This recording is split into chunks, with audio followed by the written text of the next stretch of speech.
ఆంధ్రప్రదేశ్లో తాజాగా అంటే ఈరోజు తిరుపతి జిల్లా నుంచి అన్నమయ్య జిల్లాలోని రైల్వే కొడూరుకు నకిలీ మద్యం సరఫరా అవుతున్న నేపథ్యంలో ఎక్సైజ్ శాఖ దాడులు జరిపి ఆ నకిలీ మద్యాన్ని సీజ్ చేయడం జరిగింది.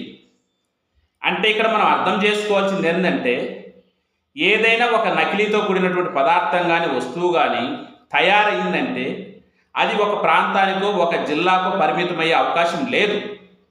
ఈ నకిలీ మద్యం అనేది రాష్ట్రంలో ఎన్ని చోట్లకు సరఫరా అవుతుంది, ఎప్పటి నుంచి సరఫరా అవుతుంది, ఇలా సరఫరా కావడానికి గల కారణాలు ఏంది, ఇలా సరఫరా చేస్తున్నటువంటివి మనం పర్మిషన్ ఇచ్చినటువంటి డిస్టిలరీసా లేదా ప్రైవేట్ వ్యక్తుల అనేది ఒక పెద్ద నెట్వర్క్ లాంటిది. దీన్ని బాధ్యతగా తీసుకోవాల్సింది ప్రభుత్వంలో పనిచేస్తున్నటువంటి సీఎం గారు, డిప్యూటీ సీఎం గారు, ఆ శాఖకు సంబంధించినటువంటి మినిస్టరు, ఎక్సైజ్ అధికారులు, వివిధ స్థాయిలలో అనేక ప్రభుత్వ యంత్రాంగం ఉంటుంది. ఈ యొక్క లోపాలన్నింటినీ సరిచేయాల్సిన బాధ్యత వాళ్ళది. అయితే ఇక్కడ మనం బాగా గుర్తుపెట్టుకోవాల్సింది ఏంటంటే, గత ప్రభుత్వంలో జగన్మోహన్ రెడ్డి గారు సీఎంగా ఉన్నప్పుడు అప్పుడు మద్యం పాలసీలో వాళ్ళు తీసుకున్నటువంటి నిర్ణయానికి అనుగుణంగా ప్రభుత్వమే మద్యాన్ని నడపడం జరిగింది. సరే, ఆ రోజు రకరకాల విమర్శలు వచ్చినాయి. ఏదో నకిలీ నాణ్యత లేని మద్యం అమ్ముతున్నారని, ఎక్కువ రేట్లకు అమ్ముతున్నారని, దానివల్ల పేదల ఆరోగ్యం దెబ్బతింటుందని ఆ రోజు వాళ్ళు అన్నటువంటి మాటలు ఇప్పటికి కూడా మన చెవుల్లో రింగుమని మోగుతూనే ఉన్నాయి. చూసినాం కదా.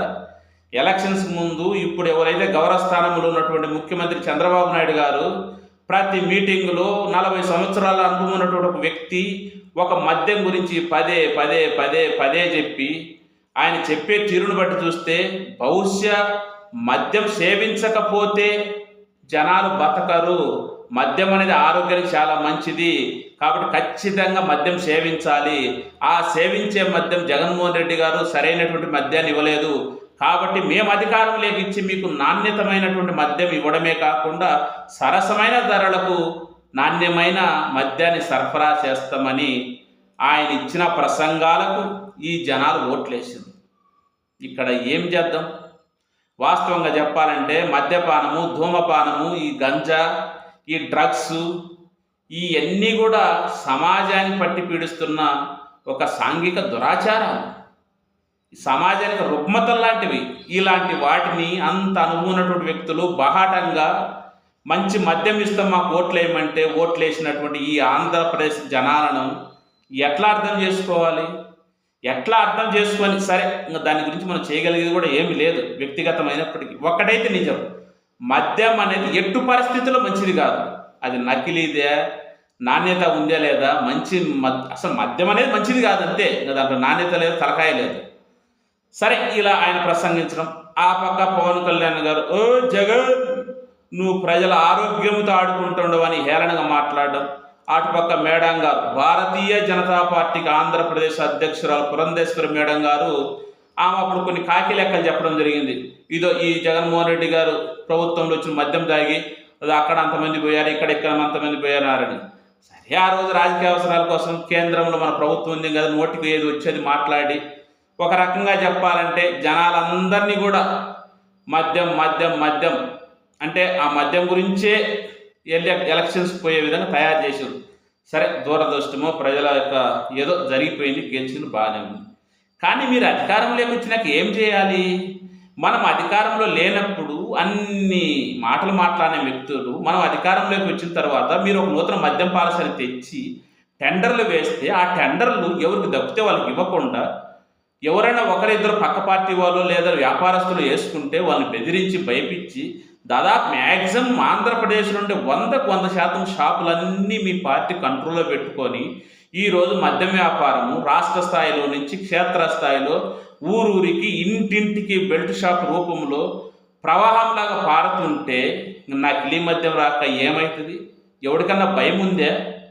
మీరు అంటారు కదా, ఇప్పుడు ప్రభుత్వంలో ఉండేవాళ్ళు ప్రభుత్వంలో మేమున్నాం, మా ప్రభుత్వంలో ఎవడన్నా తప్పు చేయాలంటే గజ గజ గజ వణికిపోవాలి. ఎవరు వణికిపోవాలి? మీరు చెప్పే మాటలు బట్టి, మీ రాజకీయం కోసం మీకున్నటువంటి అధికారాన్ని బట్టి ప్రతిపక్షము అంటే వైఎస్ఆర్ కాంగ్రెస్ పార్టీ వాళ్ళు భయపడాల్సిన అవసరం వస్తుంది. కానీ తప్పు చేస్తున్న మీ పార్టీకి చెందినటువంటి నాయకులు, మీ వ్యాపారం చేస్తున్న మీ నాయకులు ఎక్కడైనా భయపడుతున్నారా? అసలు ఈ మద్యానికి ఎంత తప్పులు జరుగుతుండే ఒక్కపారి బాగా ఆలోచించుకోండి. ఎక్సైజ్ శాఖ మంత్రి కొల్లు రవీంద్ర గారు, మీకు కూడా తెలుసు, ఆల్రెడీ మీరు కొత్త కాదు, ఇంతకుముందు పనిచేసింది ఎక్సైజ్ శాఖ మంత్రి గత ప్రభుత్వంలో 2014 నుంచి 19 మధ్యలో. ఈ రాష్ట్రంలో ముఖ్యంగా ఏ ప్రభుత్వం ఉన్నా కూడా వాస్తవంగా క్షేత్రస్థాయిలో చెప్పాలంటే మీరు ఒకసారి చెక్ చేసుకోండి. ముఖ్యంగా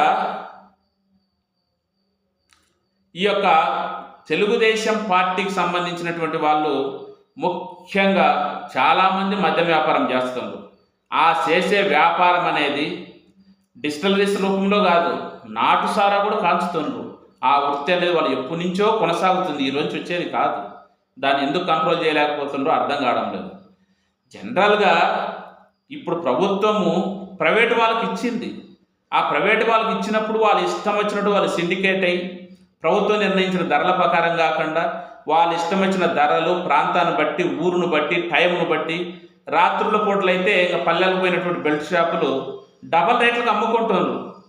ఇదే అంటారు కదా, దీపం ఉన్నప్పుడే ఇల్లు చక్క పెట్టుకోవడం అంటే ఇదేనే. ప్రభుత్వం ఉన్నప్పుడే 4 రాళ్ళు వెనకాల వేసుకోవాలంటారు కదా, అదే ఉంది ఇలా వాలకం చూస్తుంటే. ఇంత ప్రభుత్వం అనేది బాధ్యతాయుతంగా ఉండి ఈ మద్యాన్ని కంట్రోల్ చేయాల్సింది పోయి ఇట్లా ప్రైవేటు వాళ్ళ పరం చేసి వాళ్ళు ఇష్టం వచ్చినట్లు ప్రవర్తించడమే కాకుండా ఇప్పుడు ఏముంది, జనరల్గా ప్రభుత్వము డిస్టిలరీస్ పర్మిషన్ ఇచ్చింటుంది, వాళ్ళు మద్యం తయారు చేస్తారు. ఆ తయారు చేసిన మద్యం అంతా ఏ జిల్లా హెడ్ క్వార్టర్లో ఎక్కడ డిపోలలో ఉంటుంది. అక్కడి నుంచి వివిధ షాపులకు మండల స్థాయిలో రకరకాల డిస్ట్రిబ్యూట్ అయింది. ఈ జరుగుతున్న మొత్తం ఈ ప్రక్రియలో కల్తీ జరగడానికి చాలా అవకాశం ఉంది. మధ్యలో ట్రాన్స్పోర్టులు అంతా ప్రైవేట్ వ్యక్తులే కదా, అక్కడ గవర్నమెంట్ పర్యవేక్షణ అనేది ఒక నామకే వస్తుంది. కానీ మొత్తం ప్రైవేటు వ్యవస్థ, వాళ్ళకు సంబంధించిన నాయకులు, వాళ్ళ పార్టీ ఉంది కాబట్టి వివిధ స్థాయిలలో కల్తీ చేసేదానికి అవకాశం ఉంది. కల్తీ వేరు, నకిలీ వేరు. ఇప్పుడు దొరికిన మద్యం నకిలీ మద్యం అంటున్నారు. మరి ఆ మద్యం మరి ఎక్కడ ఏ డిస్టిలరీస్ వచ్చింది, వచ్చిన డిస్టిలరీ ఎవరిది, వాళ్ళకి ఎవరు పర్మిషన్ ఇచ్చిండ్రు, ఆ పర్మిషన్ ఇచ్చినా కూడా వాళ్ళు ఎప్పటి నుంచి ఇలానే చేస్తుండ్రా, ఇప్పుడే చేస్తుండ్రా, ఇలా చాలా విషయాలు బయటకు తీయాల్సింది వస్తుంది. ఎందుకంటే వాస్తవంగా రాజకీయాలు ఎలా ఉంటాయి, రేపు పోతాయి. అది కాదు కదా, నిజంగా చెప్పాలంటే ప్రజల జీవితాలతో ఇది ఆడుకున్నట్టే, ప్రజల ప్రాణాలతో ఆడుకున్నట్టే. ఎవరన్నా కానీ అసలు మద్యం అనేది బ్యాన్ చేయాలి. ఏం చేద్దాం, మనసులకు ఉన్నటువంటి ఒక వింత జబ్బులను ఇది మంచిది కాదురా బాబు అన్నా కూడా అది చెడయ్యేటువంటి సమాజం. అలా అర్థం ఎవరు చేసుకోవడం లేదు. మంచిని అర్థం చేసుకుంటే రాష్ట్రం ఈ స్థాయిలో ఎందుకు ఉంటుంది? చెడే ఎక్కువ బాగా అట్రాక్ట్ అవుతుంది కదా, మంచికి ఎవరు అట్రాక్ట్ కాదు.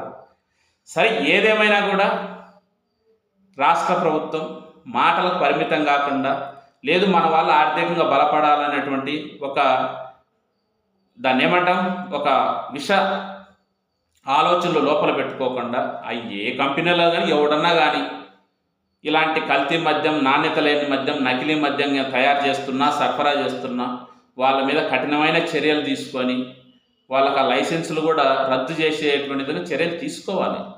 అంతేగాని ఊరక మాటలు చెప్పడం, క్షేత్రస్థాయిలో జరిగేటువంటి తప్పులేమో జరుగుతూనే ఉన్నాయి. మీరేమో ఊరక ఎక్కడైనా స్టేజ్లో మాత్రం మా ప్రభుత్వం నీతివంతమైన ప్రభుత్వం. అసలు నీతివంతమైన ప్రభుత్వం అయితే అసలు మద్యాన్ని తీసేయండి, మద్యపాన నిషేధం చేయండి, మీకు దమ్ము ధైర్యం ఉంటే కన్నా అప్పుడు నీతివంతమైన పాలన ఒప్పుకుంటాం. ఎందుకు ఊరికే? సరే, మన కర్మ ప్రకారం మీద జరుగుతుంది, కానీ జరిగేదాంట్లో తప్పులు జరగకుండా చూడండి. మంచిది కాదు ఇది. ఒక స్థాయి మించిపోతే గిన దాన్ని అందరూ అలవాటు పడితే గిన అది పబ్లిక్గా అయిపోతుంది, నీళ్ళలాగా అయిపోతుంది. ఇప్పుడేమో అయింది, ఆల్రెడీ ఆ విధంగా తయారైంది. ఇది మంచిది కాదు, ఎట్టి పరిస్థితుల్లో కూడా మంచిది కాదు. కాబట్టి ప్రభుత్వం దీని మీద సీరియస్గా దృష్టి పెట్టి ఇలాంటి తప్పులు జరగకుండా కాపాడాల్సిన బాధ్యత 100% మీ మీదనే ఉంది.